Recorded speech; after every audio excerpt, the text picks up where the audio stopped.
오늘 찬양처럼 속죄함 받은 후 자유함을 누리시고 또한 하나님의 은혜가 차고 넘쳐서 형통의 은혜로 이어지는 우리 모든 교우님들의 삶이 되기를 간절히 축복합니다. 오늘 하나님의 말씀은 너는 온 천하에 다니며 복음을 전파하라. 예수님의 말씀을 말씀의 주제로 삼았습니다. 성령 강림 후 6번째 주일입니다만 사실은 성령 강림 주일이라고 해도 과언이 아닙니다. 성령으로 충만해서 우리가 해야 될 일들을 할 때에 하나님께서는 소통하게 하셨고 형통하게 하셨고 하나님의 뜻을 이루게 하셨습니다. 하나님의 뜻을 이루시게 하는 그 일들 안에서 우리 모든 교우님들의 소망도 모두 다 이루어지기를 간절히 소망합니다. 오늘 말씀 세 본문을 이종문 집사님 봉독하셨는데요. 오늘 말씀의 내용은 하나님이 예수님이 하나님도 말씀하셨고 예수님도 말씀하신 내용인데 제자들에게 또한 선지자에게 모든 백성들에게 복음을 전파하라는 명령을 하시는 그러한 내용입니다. 특별히 오늘 첫 번째로 읽은 마가복음 16장 14절 이하를 보면은 눈여겨볼 내용이 있어요. 십자가에서 죽으셨던 예수님 다시 부활하셨죠. 예수님이 죽으셨다는 것 때문에 흩어지고 무기력하게 살아가고 있었던 제자들, 부활하신 예수님과 무기력한 제자들이 다시 만난 사건입니다. 굉장히 큰 사건이거든요.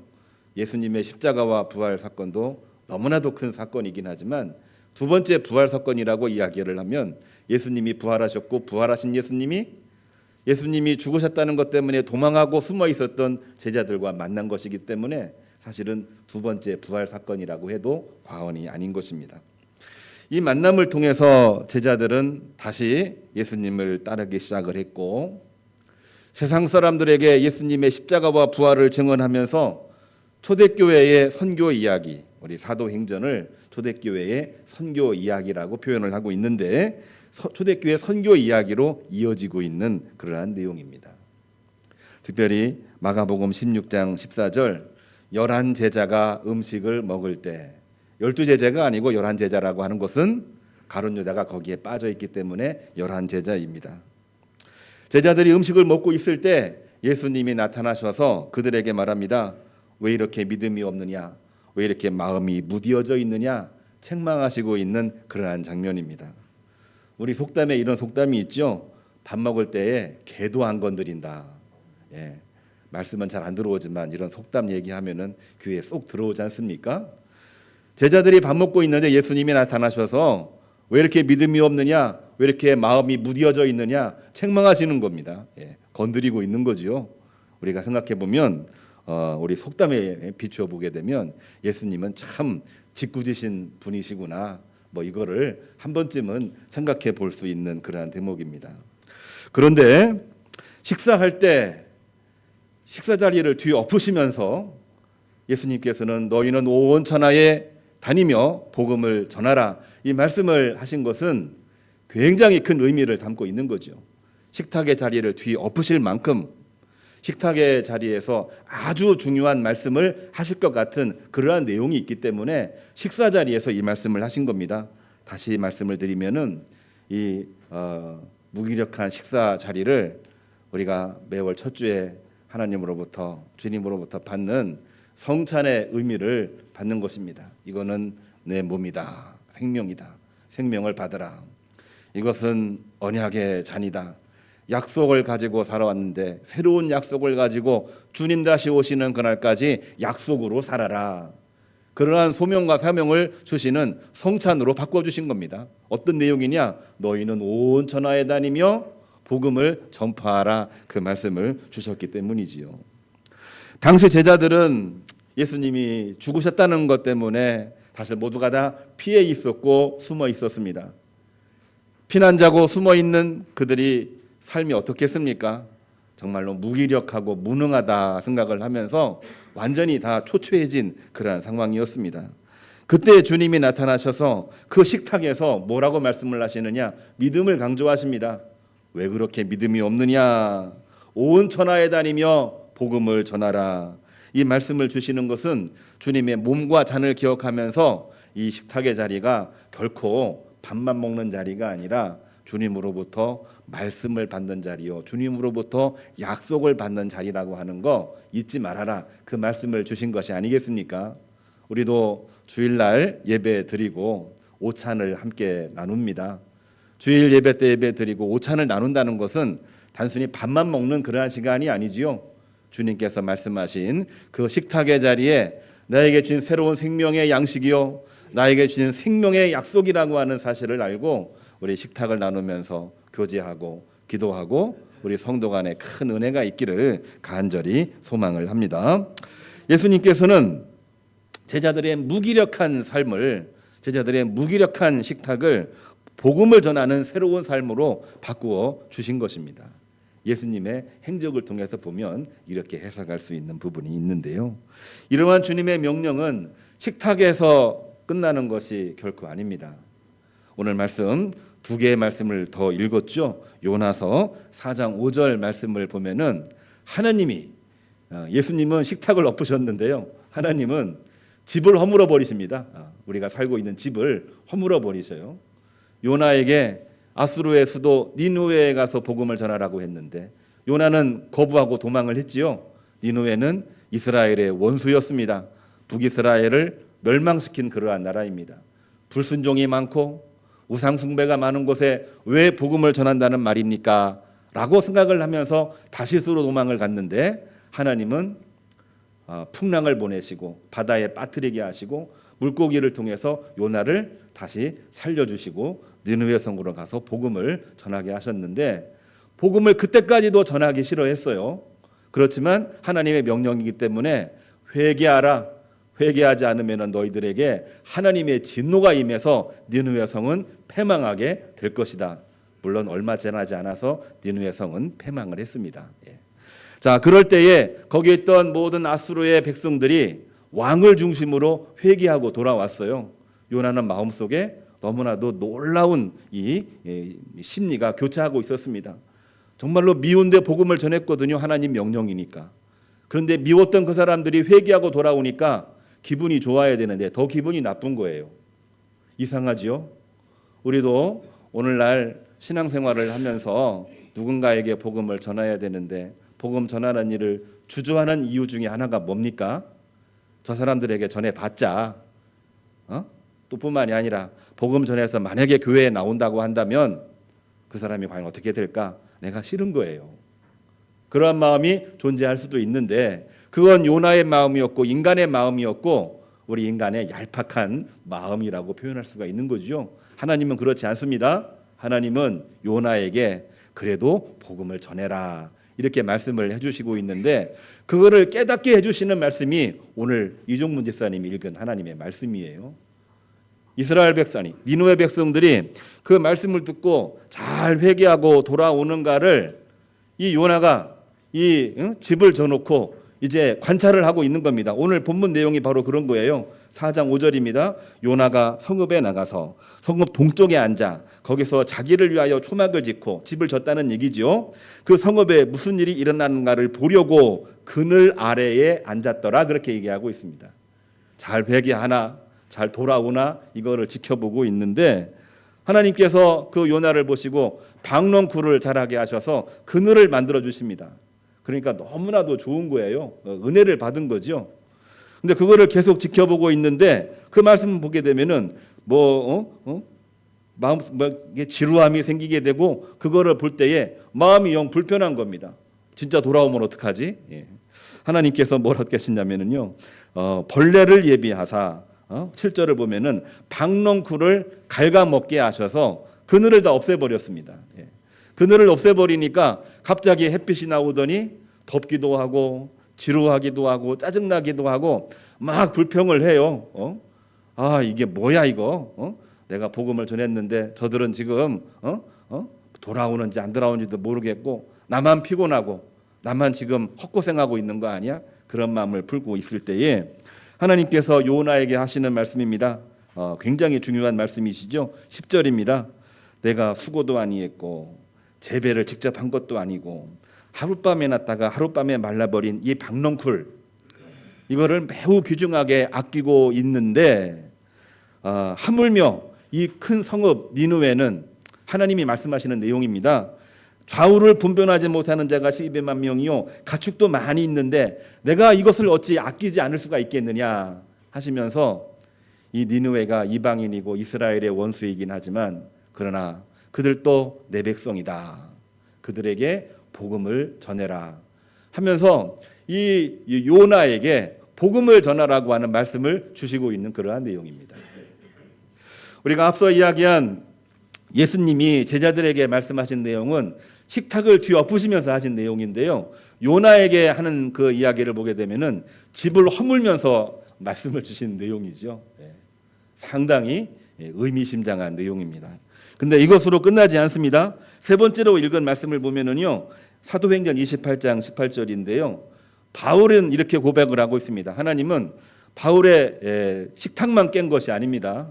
뿐만이 아니라 집만을 깬 것이 아닙니다. 인생을 완전히 깨버렸어요. 복음을 전했는데 복음을 진실하게 전했습니다. 왜 진실하게 전했느냐? 본래 유대인 출신이었어요. 그렇지만은 복음을 전했기 때문에 구약 성경의 예언의 말씀이 예수님을 통해서 성취가 되었다. 이 말씀을 증거할 때에 많은 넌크리스찬들도 주님을 따르게 되었고 크리스찬이 아닌 유대인들도 주님을 따라오게 되었습니다. 그런데 이 솔직하고 진실한 신앙 고백과 복음 전파에 유대인들이 고소고발을 해가지고 사도 바울을 죽게 만들려고 했어요. 근데 어떻게 합니까? 바울은 로마 시민임을 강조하면서 정당한 재판을 받겠다 하면서 로마에 복음 전할 계획을 수립하게 하셨는데 사실은 복음 전하는 선교자가 뭐가 된 겁니까? 죄수의 신분으로 로마까지 끌려온 거예요. 다시 말하면은 억울하게 끌려온 겁니다. 그러니까 인생 자체를 무너뜨린 거예요. 하나님은 이 바울의 삶을 무너뜨리시면서까지 로마와 심지어는 저 땅끝까지 복음을 증거하게 하시는 일들을 하게 하시는 내용이 바로 오늘 여기에 나와 있는 것입니다. 오늘 말씀은 다소 우리가 받아들이기에 무거운 말씀이기도 해요. 얼마나 중요한 말씀이면 하나님은 예수님은 밥상도 엎으시고 집도 깨부시고 우리 인생까지도 무너뜨리시면서 온 천하에 복음을 전하라. 심지어는 원수들에게도 복음을 전가하라. 너희는 온 천하에 다니면서 복음을 전하라. 이 말씀을 주시고 있는 것 하나님이 우리를 향한 뜻이라고 하는 것을 우리가 분명하게 볼 수 있는 말씀이 오늘 내용입니다. 그렇습니다. 하나님은 예수님은 우리의 일상적인 삶으로만 끝나지 않고 복음을 전하는 역동적인 복음의 삶으로 살기를 원하고 계십니다. 목회자인 저에게도 하나님은 그렇게 원하시고 있고 예배드리고 있는 모든 교우님들에게도 하나님께서 원하시는 그러한 일들이기도 합니다. 우리의 일상 오늘은 너무나도 편안하고 좋습니까? 너무나도 우리가 인정하고 있는 그러한 내용들인데 그렇지 못하고 있는 세계 곳곳의 이야기들은 우리가 늘 접하고 있습니다. 그렇죠? 우리보다 못 사는 나라라도 있지만 전쟁 중인 나라도 있고 그것 때문에 이러지도 저러지도 못하고 있는 여러 가지 형편들이 세계 곳곳에 있는 것을 보게 됩니다. 우리는 편안하다 이렇게 생각을 하고 있지만 편안하다는 말을 한 번만 우리가 뒤집어서 생각을 해보게 되면은 편안함이 어디서부터 오는 겁니까? 편안함은 하나님으로부터 당연히 오는 것인데 하나님으로부터 오는 편안함보다는 우리가 생각하고 있는 편안함은 아니죠.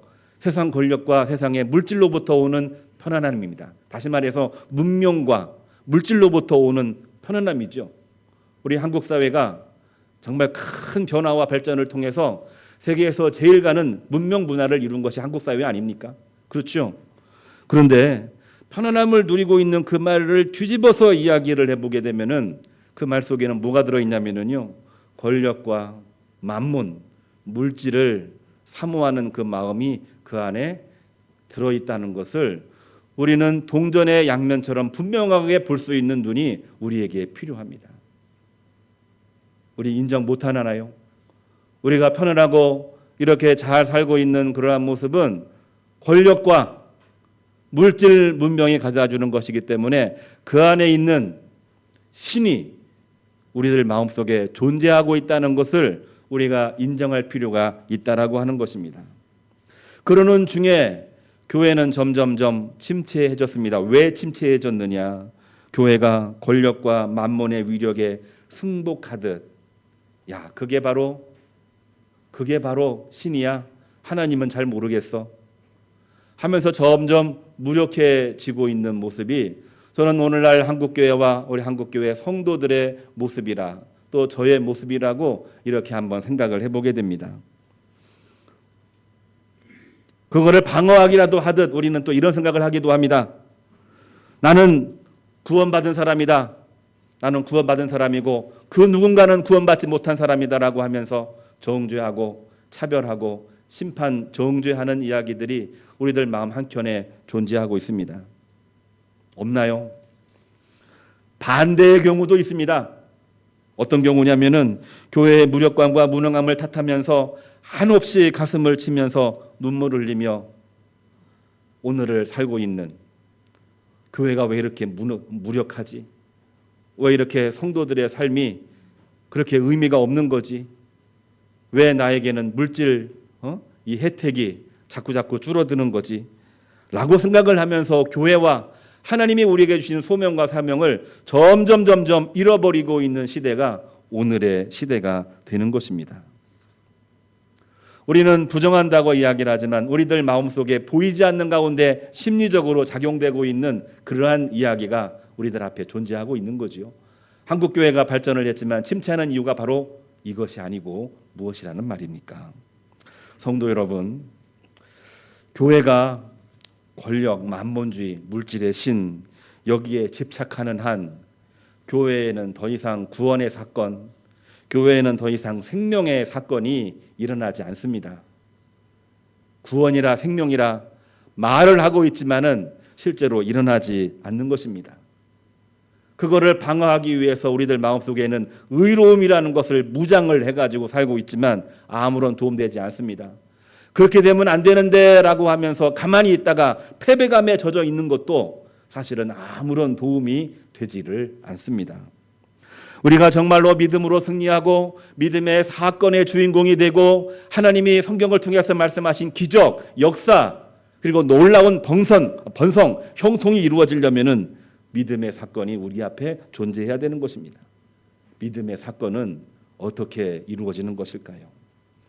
하나님의 꿈을 꾸고 예수 그리스도의 복음을 전하는 우리 크리스찬이라고 한다면은 내가 서 있는 현재의 자리에서 부활하시면서 나에게 나타나셔서 나로 하여금 다시 한번 복음의 사명, 나로 하여금 다시 한번 주님의 몸, 생명을 받은 거 기억을 하고 주님의 잔, 하나님의 약속을 믿고 끝까지 믿음으로 호소하고 믿음으로 행동하고 믿음으로 복음을 증거하는 일에 열심히 참여할 때에 그때에 구원의 사건, 생명의 사건, 형통의 사건이 일어나는 줄로 믿으시기를 주님의 이름으로 축복합니다.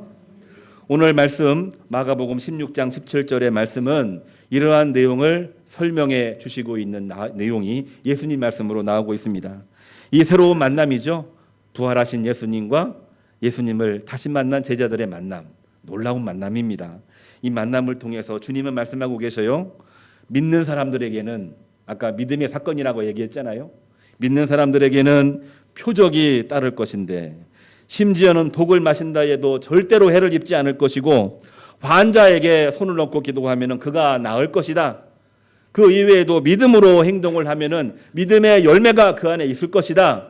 믿음으로 이야기하고 믿음으로 행하고 믿음의 열매를 향해서 끊임없이 포기하지 말고 나가라 이러한 말씀을 예수님께서는 하고 계시고 있는 것입니다. 요즘에는 교회 가도 기적 없던데요. 오늘날 크리스찬들에게는 기적이라는 단어 쓰지도 않던데요. 우리가 성경을 보면은 기적을 요구하고 기대하고 기적을 말하고 있는 사람들에 관한 이야기도 기록을 하고 있습니다.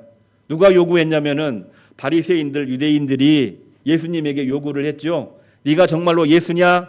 네가 정말로 하나님의 아들이냐? 하나님의 아들이라고 한다면은 나에게 표적을 좀 보여달라. 마치 광야에서 40일 금식하고 예수님을 시험했던 사단 권세, 이 뱀이 요구했던 것처럼 바리새인 유대인들이 예수님에게 요구를 합니다. 많은 사람들이 기적을 요구하고 있죠. 우리들 마음 한켠에도 기적을 자꾸 요구해요. 근데 뭐가 빠져 있습니까? 믿음이 빠져 있는 거죠. 믿음이 없이 표적만 요구하고 있는 유대인들에게는 예수님이 분명하게 말씀하고 계십니다. 내가 그 어느 것도 너희들에게 기적을 보이지 않을 것이다. 그들에게는 기적이 없습니다. 그러나 오늘 말씀을 한번 보시기를 바랍니다. 어려운 중에도 힘든 중에도 의기소침해 있지만 무기력해져 있지만 믿음을 가지고 살려고 하는 제자들에게 예수님께서 하신 말씀이 바로 뭐냐면요, 그겁니다. 복음의 진리에 충만한 사람에게는 놀라운 일들이 있을 것인데 믿는 사람들에게는 표적이 따를 것인데 심지어 독을 마신다고 해도 해를 입지 않을 것이고 기도할 때에 그 가운데 역사가 이루어질 것이고 우리가 생각지도 않은 곳에서 하나님은 성령으로 역사하실 것이다. 이 말씀이 예수님이 제자들에게 하신 말씀이라고 하는 것입니다. 우리가 성령 강림 주일 지금 7번째 주일입니다. 성령 강림 후 6번째 주일이라고도 표현하기도 하는데 이것을 기록하고 있는 사도행전 2장 어떤 내용입니까? 성령 강림 사건을 기록하고 있는 내용입니다. 성령 강림을 이야기할 때마다 우리는 뭐를 생각하냐면은 성령으로 충만해서 방언을 말하고 교회가 부흥되었다. 이것만을 기억하기가 쉬운데요. 이거는 결과입니다. 그 결과가 오기 이전에 그 안에서 벌어졌던 사건을 우리는 눈여겨볼 필요가 있는 거죠. 단순히 종교적인 열광 상태로 간 것이 성령 강림 사건이라 말하지 않습니다. 진정한 성령 사건은 바로 뭐냐면요, 이 기도와 찬양을 통해서 사실 몰래 숨어서 예배드리는 마가다락방 아니었습니까? 예배드리면 잡혀가는 상황 아니었습니까? 예배드린다고 해서 어떤 일이 있을지 알고나 있었습니까? 아무도 모르는 그러한 가운데에 모여서 예배하고 기도하고 예수님의 부활하심을 증거하려고 기도하고 있는 그러한 때였습니다. 그때 기적이 일어납니다. 어떤 기적이 일어나고 있느냐? 하나님과의 벽이 무너져버리고 하나님과 직접 만나게 되는 성령 충만 사건이 그 안에서 벌어지게 됩니다. 거기에 모인 사람들은 12명의 제자도 있었지만은 각국에서 온 모든 디아스포라 유대인들도 다 모여 있었습니다. 바벨론 포로로 끌려갔다가 돌아오지 못했고 돌아오지 못해 타국에 거했던 모든 디아스포라 유대인들이 거기에 모여서 같이 예배하고 있는데 그들은 서로 잘난 척만 했고 서로 소통하지를 못했어요. 그러나 기도하고 성령에 충만할 때에 그들의 마음이 통했습니다. 그리고 하나가 되었습니다.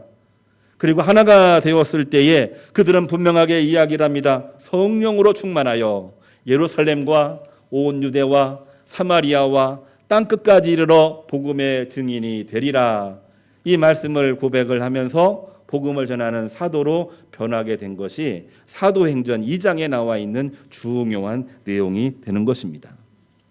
오늘날 우리는 고도의 문명 사회에 살고 있습니다. 부정하지 않습니다. 편안함도 알고 있습니다. 그러나 잊어버리는 거 한 가지가 있습니다. 하나님이 우리에게 주셨던 사랑, 우리가 하나님 믿고 일어섰던 믿음을 우리는 잃어버릴 때가 너무나도 많이 있습니다. 세상 권력, 만몬, 이거는 우리가 하나님의 은혜로 받은 것입니다. 그것을 결코 표적이라 말하지 아니하고 그것을 하나님이라고 말하지 않습니다. 그거를 하나님이라고 말하는 순간 우리는 우상 숭배에 빠지게 될 것입니다. 하나님이 주시는 기적은 어디서부터 오는 겁니까? 그거는 다름이 아니라 우리들 마음속에 있는 믿음으로부터 온다는 사실을 우리는 분명하게 기억을 해야 되겠습니다. 어떻게 하면은 믿음의 사건이 이루어지는 것일까요? 믿음의 사건은요, 믿음으로 호소하는 겁니다. 물질과 세상 시류에 호소하지 않습니다. 사람에게 호소하지 않습니다.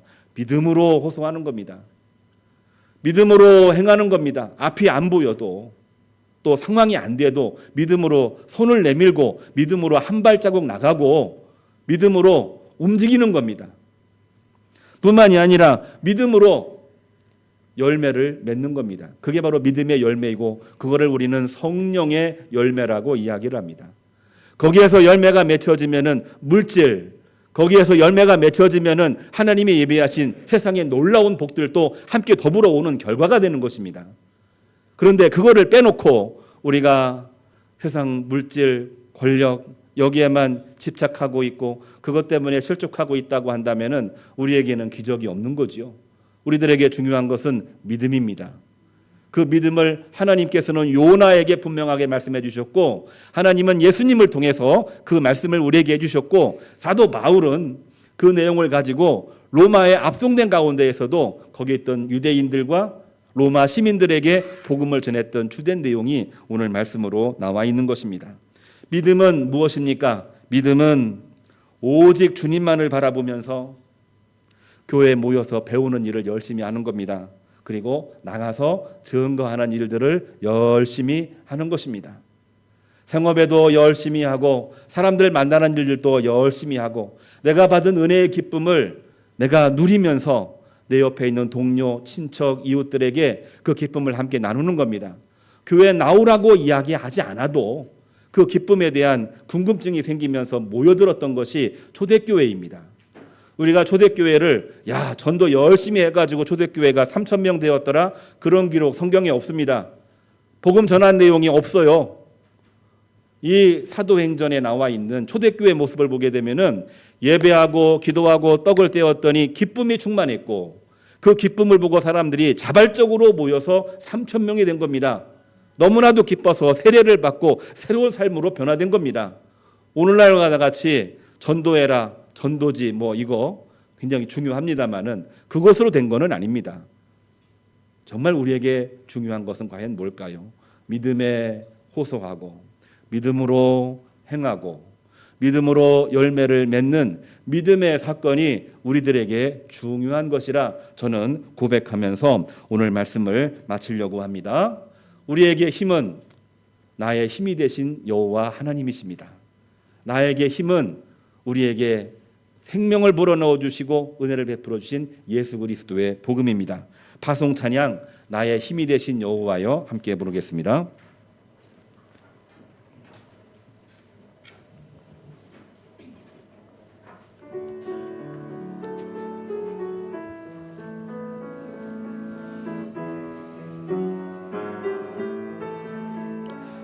나의 힘이 되신 여호와여, 내가 주님을 사랑합니다. 주는 나의 반석이시며 나의 요새시라. 주는 나를 건지시니 나의 주 나의 하나님, 나의 피할 바위시요 나의 방패시라. 나의 하나님, 나의 하나님, 구원의 뿌리시요 나의 산성이라. 나의 하나님, 나의 하나님, 그는 나의 여호와, 나의 구세주. 이제는 우리 주 예수 그리스도의 은혜와 하나님 아버지의 무한하시고 영원하신 사랑과 성령의 감동감화 교통교제의 역사하심이 오늘 주 앞에 나와 예배하고 돌아가는 모든 교우들 머리머리 위에 너희는 온 천하에 다니며 복음을 전파하라. 하나님이 요나에게 주신 말씀, 예수님이 제자에게 하신 말씀, 바울이 모든 만민들에게 선포한 그 말씀을 우리 마음속에 담고 돌아가는 우리 모든 교우들 머리머리 위에, 가정 위에, 자녀 위에, 현재 위에, 미래 위에, 풀지 못한 모든 상황 위에 이제로부터 영원까지 함께 하기를 간절히 축원합니다. 아멘.